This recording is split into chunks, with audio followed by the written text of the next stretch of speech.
Kitab Suci Tao Te Ching dan Pembabarannya, Bab 27.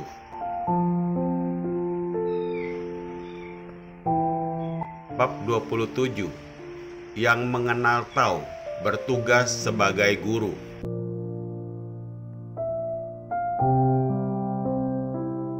Satu. Yang pandai berjalan tidak meninggalkan bekas. 2. Yang pandai bicara tidak dapat dicari kesalahannya. 3. Yang pandai menghitung tidak perlu memakai mesin hitung.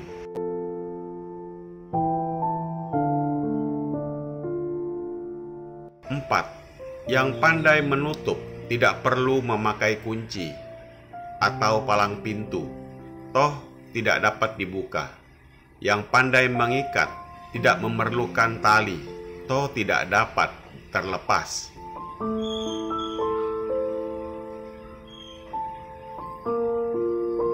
5. Oleh sebab itu, seorang kebatinan pandai menolong orang dan tidak mengabaikan sesama umat.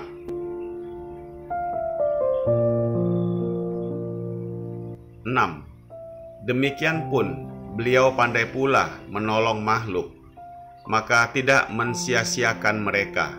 Inilah yang dikatakan waspada akan jalan Tao. 7. Maka orang yang baik adalah guru dari orang yang tidak baik. Sebaliknya, orang yang tidak baik adalah bahan yang berguna bagi orang yang baik.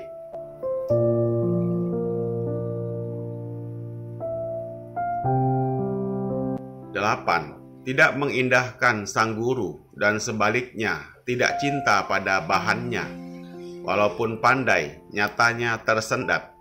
9. Di dunia terdapat dua golongan manusia, ialah golongan Avidya, yaitu orang-orang yang masih berada dalam kegelapan, dan golongan Widya yang telah mencapai kesadaran jiwa. Golongan Avidya jumlahnya sangat besar, sebaliknya golongan Widya sangat sedikit jumlahnya.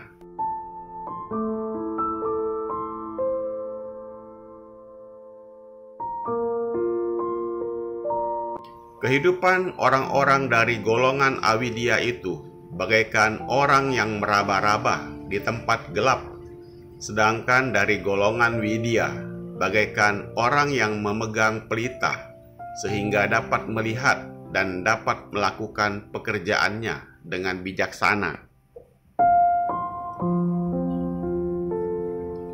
Sehingga dari golongan Avidya yang menyaksikannya merasa kagum dan tidak mengerti betapa pandai orang-orang dari golongan Widya itu. Perkataan pandai berjalan dapat diartikan juga pandai menjalankan atau melakukan berbagai pekerjaan.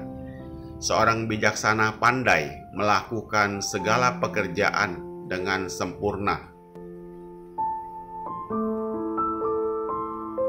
sehingga tidak meninggalkan suatu akibat yang tidak baik di kemudian hari. Maka tidak ada seorang pun yang merasa tersinggung dan merasa menyesal atau mengutuk pekerjaannya. Sebaliknya, orang-orang bodoh tak dapat menjalankan pekerjaan dengan sempurna, sehingga mengakibatkan banyak orang menyesal dan akhirnya mengutuknya. Pasal 1.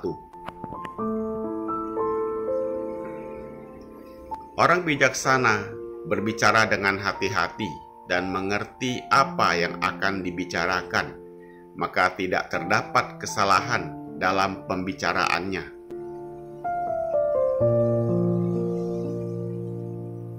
Sebaliknya, orang-orang bodoh bicara sekenanya, tak mengetahui dengan jelas apa yang ia bicarakan, sehingga bicaranya melantur dan banyak kesalahannya. Pasal 2.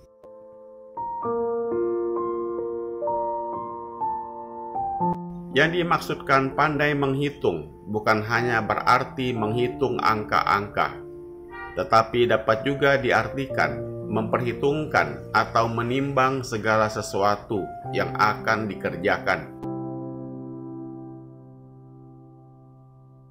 Orang bijaksana pandai menimbang segala persoalan dengan sempurna pula. Sebaliknya, orang bodoh tak dapat memperhitungkan lebih dulu segala pekerjaan yang akan dilakukan, sehingga seringkali mengalami kesulitan. Pasal 3. Bagi umumnya orang bila menutup pintu, menutup almari, peti dan sebagainya, selalu menggunakan kunci, grendel, palang pintu dan lainnya. Akan tetapi, bagaimanapun kuatnya kunci, palang pintu dan grendel itu, toh masih dapat juga didobrak hingga terbuka.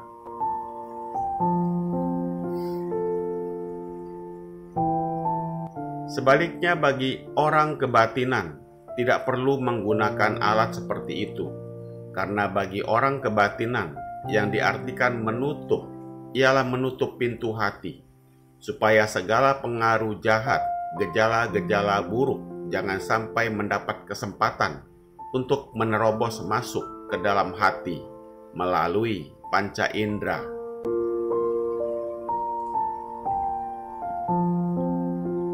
Dengan tekad tak kunjung padam, orang kebatinan yang berkemauan tetap untuk menjalankan jalan utama dapat menutup pintu hatinya dengan teguh, walaupun tidak menggunakan kunci.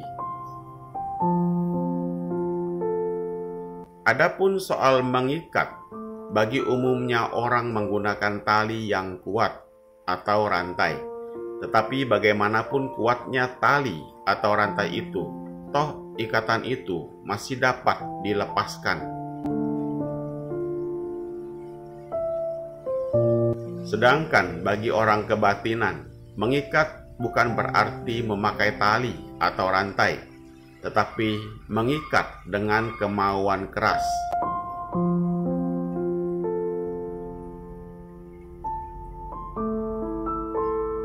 Seorang kebatinan yang telah meneguhkan hati menjalankan jalan utama, maka kemauan itu akan merupakan tali pengikat yang sangat kuat, yang tak seorang pun dapat melepaskan ikatan itu. Pasal 4. Oleh karena orang budiman mempunyai kebijaksanaan dan kewaspadaan, sehingga mengenal bakat-bakat dan watak-watak manusia dan setiap makhluk di alam dunia ini, maka beliau pun dapat menolong dan mempergunakan tiap-tiap makhluk sesuai dengan bakatnya masing-masing, hingga tidak ada satupun manusia tersia-sia, bahkan semuanya dapat ditolong. Inilah yang dikatakan waspada dan mengenal jalan tauh, pasal 5-6.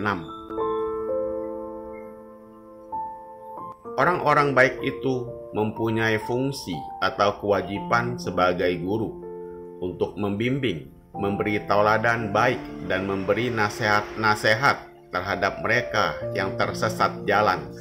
Sebaliknya, orang yang tidak baik adalah laksana bahan, di mana orang-orang baik menggunakannya dalam lapangan pekerjaan.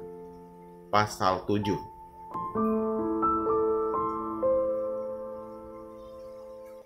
Maka dari itu, dari golongan Awidia harus dapat menghargai para bijaksana, agar beliau dapat memberikan bimbingan untuk mencapai jalan utama. Sebaliknya, golongan Widya pun harus dapat mencurahkan cinta kasihnya kepada bahan-bahan atau orang-orang yang dipimpin, oleh karena cinta kasih yang dicurahkan oleh sang guru itu dapat mengikat sang murid agar menunaikan kewajibannya dengan baik.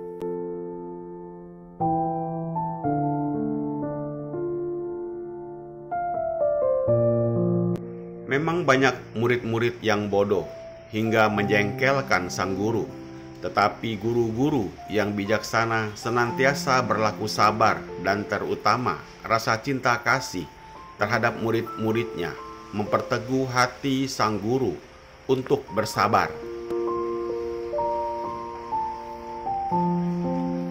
Dalam ungkapan ini, Lao Tse memperlihatkan kebijaksanaan golongan Widya yang pandai melakukan segala sesuatu dengan sempurna.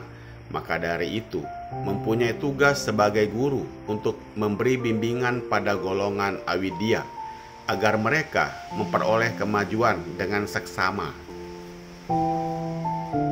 Maka dianjurkan agar dari dua golongan ini terdapat hubungan yang erat, karena kalau dari golongan yang satu tidak mengindahkan sang guru, sebaliknya sang guru tidak cinta muridnya walaupun pandai, ternyata tersesat. Inilah rahasia alam yang penting. Pasal 8.